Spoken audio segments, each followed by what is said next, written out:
YouTube, welcome to the multiplayer Peak Pass map where we're going to be watching Dov plays leading Franz with the Jade Wizard up against the High Elves. Let's see what he's up against here.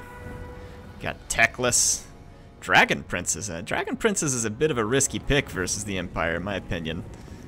Especially since you could be up against Demigryph Knights who will own you so thoroughly.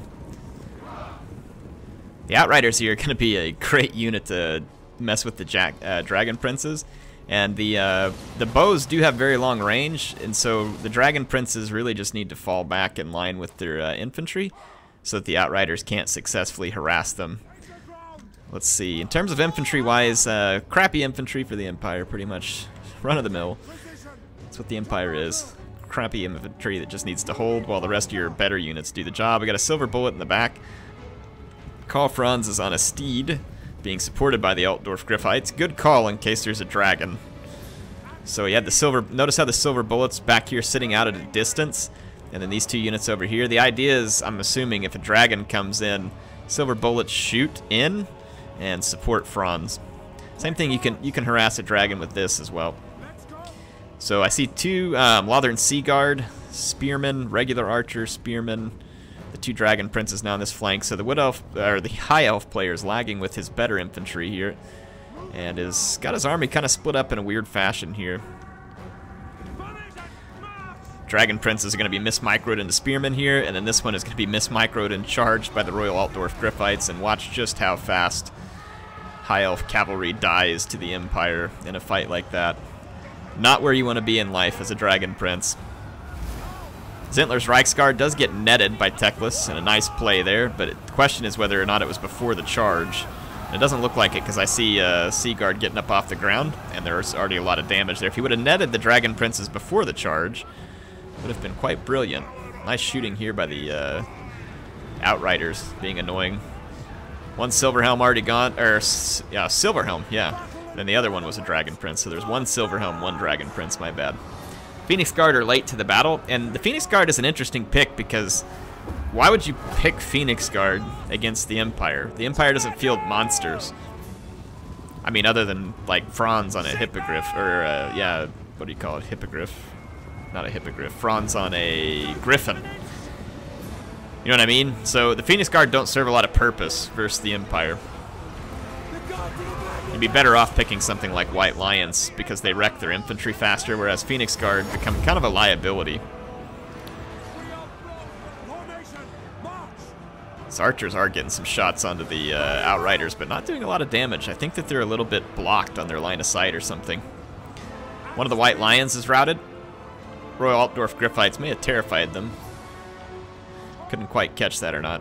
Zintler's Reichsguard got some good kills here. It's in a good position where it could run a rear charge either here or into this widely spread White Lions. Should be able to cause a lot of damage to either one. Let's see what its chosen target is. You can see over here, Outriders moving that flank. It's going to be the Sea Guard. Ooh, that's going to hurt. If you're not a highly armored infantry and you get hit by a rear charge by a unit like Reichsguard, you are going to pay a painful, painful price. Supposedly Franz got a little bit of a buff in that last patch. I'll go take a look at the exact stats. Should have looked ahead of time. Looks like his damage is maybe a little higher. I want to say he used to be like 450 no matter what mount he was on. So slightly better damage. Yeah.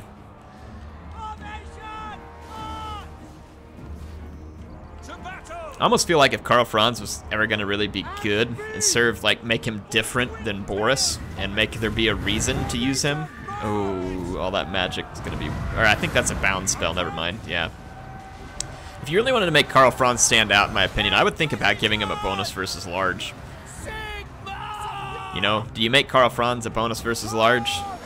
And then that makes him different from Boris, who, for instance, may not be bonus versus large. He may just be like a more standard armor piercing, but he comes with regeneration, so that's like the trade-off. Boris regenerates, but he's not bonus versus large. Franz may not regenerate, but he has a bonus versus large, so he's better at fighting enemy lords.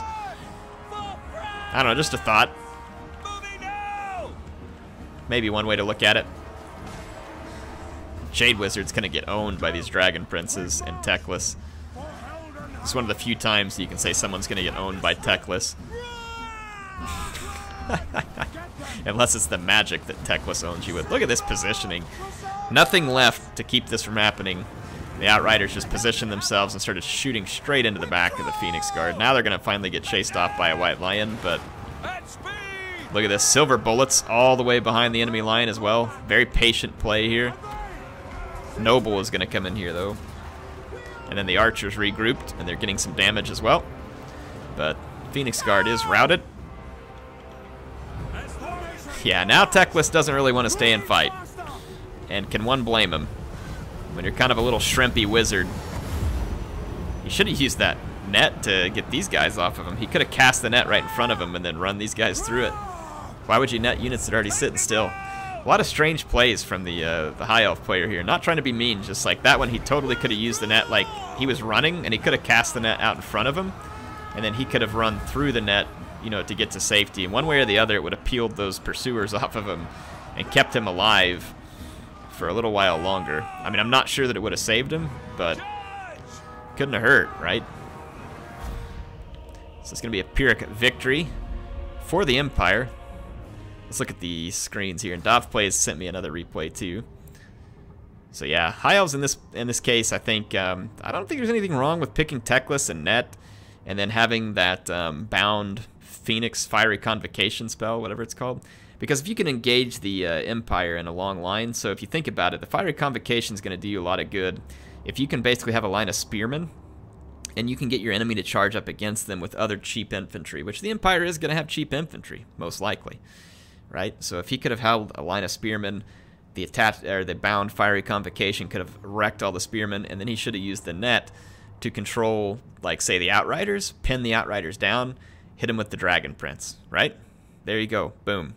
All of a sudden, that starts to make more sense. The Altdorf Griffites, you know, that was going to be tougher. That was always going to be something tougher. He would have to kind of try and wait until he had Phoenix Guard around to keep Techless and stuff safe from those types of units. But, yeah, not really sure I agree with all the picks here. I think trying to bring this kind of heavy cavalry against the Empire becomes somewhat pointless because the Griffites and other Demigryph Knights can just beat the living crap out of your cavalry. So, not the way I would choose to do it, but maybe it's the way. So we have this one where we also supposedly get a Durthu Death Star. And using a Death Star against the Vampire counts, I can't resist that. Do you guys remember Patch 1 Vampire counts in Warhammer 1? Woo! Man, those guys were annoying to deal with. What do we got over here? Chillgeist and a Sisters of the Thorn. Ooh, do they have magic? Oh, man. These Chillgeist are so lucky the Sisters of the Thorn don't have magic ammo, or else that would have been like a match made in heaven for the Sisters of the Thorn. So we got a Tree Man and Durthu mixed in with Dryads, backed up by War Dancers. So basically it's like a combination of high damage against low armor and anti-armor, anti-large. And just some units to hold. There's a Branch Wraith supporting. Interesting army. Let's take a look at the vampire counts. Fellbats, Graveguard, the Stearnsman. Graveguard can be a decent choice against the Wood Elves sometimes because they're shielded, and they are not real easy for Wood Elf infantry to kill, short of, you know, like Wildwood Rangers. So kind of makes sense. And here, look at this, the Crypt Ghouls mixed in.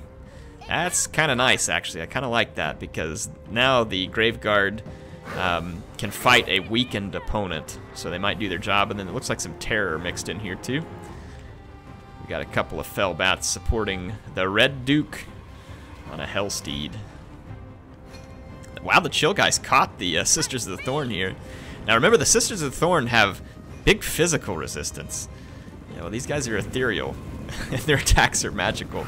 So Sisters of the Thorn do not want to be attacked by a Chillgeist. Not for a second.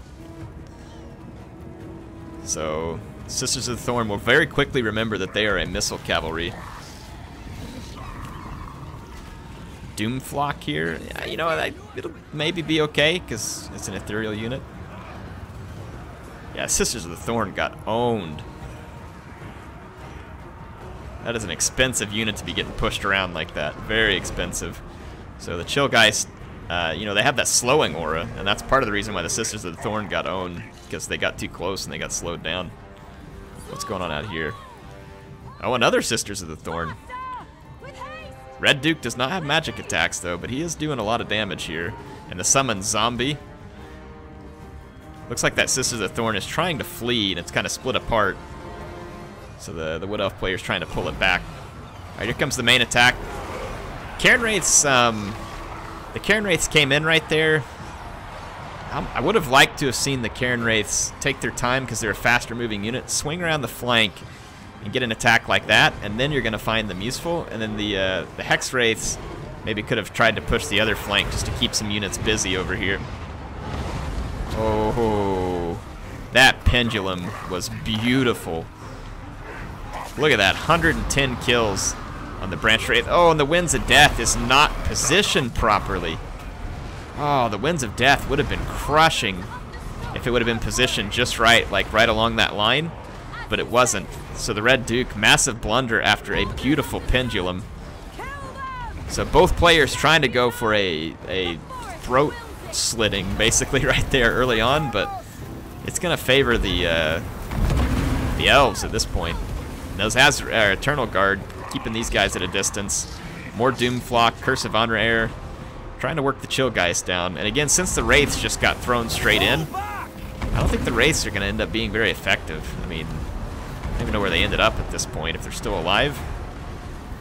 They may have already died. Let's see, yeah, see the Chillgeist here, again, need to come around and attack from behind to try and really get that terror rolling. Let's see if it works. I don't think so, though, because these guys, see it, they're not attacked in the back. They're losing, but they're not attacked in the back. Like, you gotta take the time and swing around there. Get those Wraiths, get the Wraiths behind your enemy. Take advantage of that terror.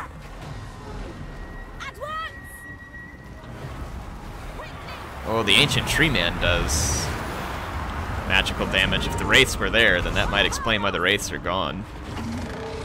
I don't remember exactly where they ended up at, but the Tree Man's going to be a problem for the vampires because the one big weakness, the glaring weakness in this vampire army is that there is no anti-large. You'd have to try and get the two White Kings together, but they're not good against armor. Yeah, Red Duke. The Red Duke and the White Kings would have had to try and combine, but Durthu can get healed by the Branch Wraith. So, yeah, I mean, that would have been your trouble here, is without the dedicated anti-large, it's going to get tricky for the vampires to kill Durthu and the Tree Man and the Branch Wraith.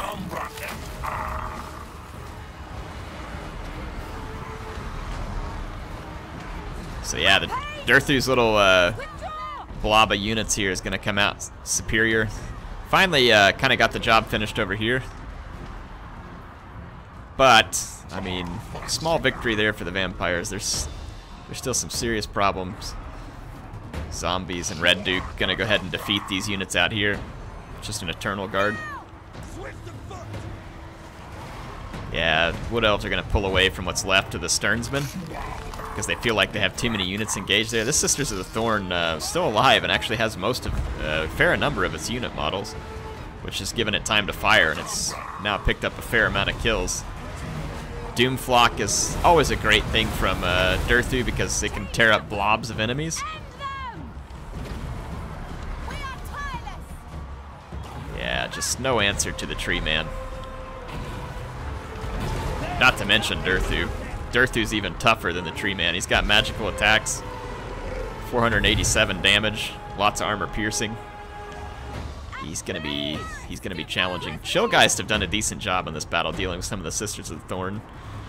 Helped cause a rout over here, but the vampires were gonna need that. I mean, really, if you're gonna want to deal with the Death Star,